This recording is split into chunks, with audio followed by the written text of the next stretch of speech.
fréquenté, on s'est familiarisé. Bon, de temps en temps, les gens qui avaient quand ils avaient comment dirais-je, des analyses à faire et qu'ils ne pouvaient pas payer pour leurs parents, ils venaient le voir. Alors je disais, allons voir le mauvais gars là.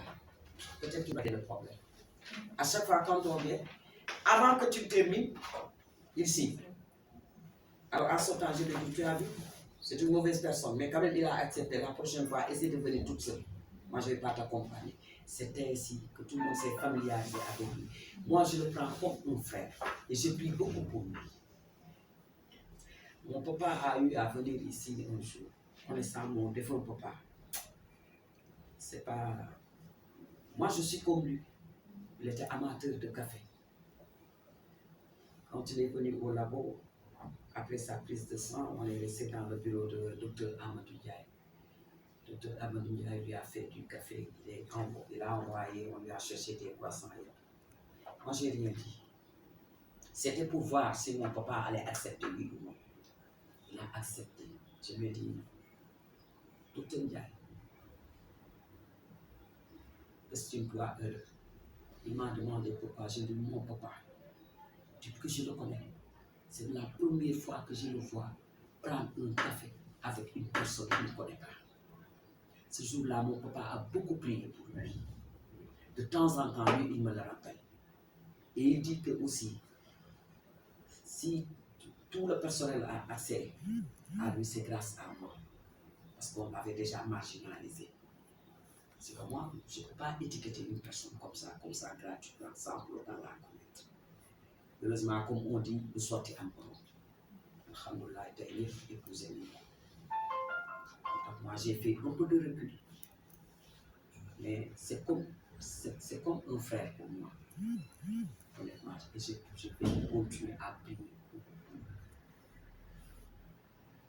Une fois, pour l'histoire, on a eu un accrochage. C'était en réunion. Mais il était au labo. Bon, à la réunion, lui, il représentait les médecins. Moi, je représentais le bas peuple là, comme j'ai l'habitude de le dire. Bon, on ne s'est pas entendu. Mais ce jour-là, il n'a pas terminé la réunion. Et ceux qui étaient autour n'avaient rien compris. C'était du temps de Dr Youssouf Ndiaye qui était directeur. Quand on a terminé la réunion, je l'ai rejoint à son bureau. On était en train de prendre le café et de discuter. Il y a un autre qui était de la réunion. Quand il est rentré dans le bureau et qu'il nous a trouvés en train de causer et de rire, il était étonné. Il m'a dit, ça c'est toi quoi? Ça c'est toi Dr Ndiaye? Je lui ai dit, mais où est le problème? La réunion, c'est fini. La vie continue. C'est parce qu'on se disait la vérité. Même si on était de même père et même mère, moi quand je suis là uniquement pour les travailleurs. Moi, je ne vois pas mon ami. Je suis là uniquement pour les travailleurs. Mais quand c'est fini, c'est fini. Alors la vie continue. Donc il faut faire très attention. Les gens ont l'habitude de se tromper pour ces genres de choses. Bonjour Madame So. Oui. Là, vous avez parlé de syndicalisme. Alors, il y a 2 semaines de cela, Monsieur le ministre de la Santé vous avez reçu. Qu'est-il advenu de votre réunion, de votre rencontre? Une question. La deuxième, j'aimerais savoir toutes les personnalités que vous avez eu à recevoir dans cet hôpital. Les personnalités. Bon, pour la réunion avec le ministère de la Santé, honnêtement, moi, j'y étais pas. Mais mon secrétaire général, section santé CNTS, y était. Et il m'a rendu compte. Mais honnêtement, moi, je n'étais pas présent à cette réunion. Parce que j'étais occupé ailleurs. Concernant les personnalités qui ont eu à fréquenter l'hôpital Abbas, je vais commencer par Madame Abdoudouf, Madame Elisabeth. Je pense, si je me trompe, quand on inaugurait le centre Marc Sankalé, il y avait aussi Monseigneur, est-ce que c'est pas Tchandoum? Hyacinthe Tchandoum. Hyacinthe Tchandoum, oui, il a eu à prier ici. avec le professeur Amadou Moustapha Sow, on a eu à recevoir ici beaucoup de shérifs. Vous savez, l'espace qu'il y a entre la chirurgie et l'urologie, oui, l'espace qu'il y a là, en ce moment, il y avait une petite mosquée. Et quand les shérifs venaient ici, c'est Feu Mam Abdul Aziz Dabakh qui les amenait ici. Quand ils étaient hospitalisés en chirurgie, c'était la chirurgie en son temps. C'est là-bas qu'ils priaient. C'est là-bas qu'ils priaient. Feu Mam Abdul Aziz aussi, c'était ici son hôpital. À chaque fois qu'il venait, c'est le professeur Amadou Moustapha Sow qui était son médecin. À chaque fois, on l'hospitalisait en cabine 3 de la maternité. En ce moment, il n'y avait que cette cabine qui était destinée uniquement au personnel. Il n'y avait pas des patients externes, c'était uniquement pour le personnel. Il y a Feu Mansour Sy. Bon, Daradi. Son fils Saïd Nourou, il était hospitalisé en cabine 2, en chirurgie homme. Et c'est là aussi qu'il a rendu l'âme. Cette nuit-là, moi j'étais de garde à l'arrière. Quand on nous a signalé que seulement Soussi était ici, on est allé patienter au dehors. Il était venu pour faire des prières. Alors, quand il est sorti, on l'a côtoyé, on a discuté. Ce jour-là, je me rappelle, il a sorti un billet de 10 000 francs qu'il m'a remis. Il nous a demandé de faire du thé avec. Alors, j'ai convoqué mes autres collègues, je les ai dit que seulement sous ça, Soussi m'a remis 10 000 francs. Bon, je vais le partager, mais ce n'est pas ce billet-là. Ce billet-là, je vais le garder en souvenir. Vous voyez.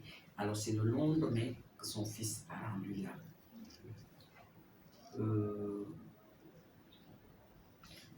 Excusez-nous, quelle fin a fait ce billet? Ce billet, je l'ai gardé, je pense, pendant 6 mois. 6 mois. C'était un souvenir pour moi. Là, vous avez dit que vous avez rencontré Feu Mam Abdul Aziz. Parlez-nous un peu de votre rencontre. Chaque jeudi soir, il venait ici à l'hôpital vers 21h après la prière de Dieu. Entre 20h et 21h, il faisait le tour de l'hôpital pour prier. Mais à chaque fois, avant de rentrer, nous, on connaissait j'étais à l'AREA. Il s'arrêtait au drapeau, là où il y a le drapeau. Bon, alors nous, on sortait, on était avec lui, on discutait, il nous donnait des conseils, il faisait des prières. Et après, à chaque fois, j'ai fait la remarque, à chaque fois qu'il prie pour nous, il nous demande pour qu'on prie pour lui. Alors, il nous donnait des conseils. À chaque fois, il nous disait, là, je vais le dire en wolof tel quel, fille, jinne dina tëdd si lal ngeen tiim ko, wàllu dina tëdd si lal ngeen tiim ko, doomi aadama dina tëdd si lal ngeen tiim ko.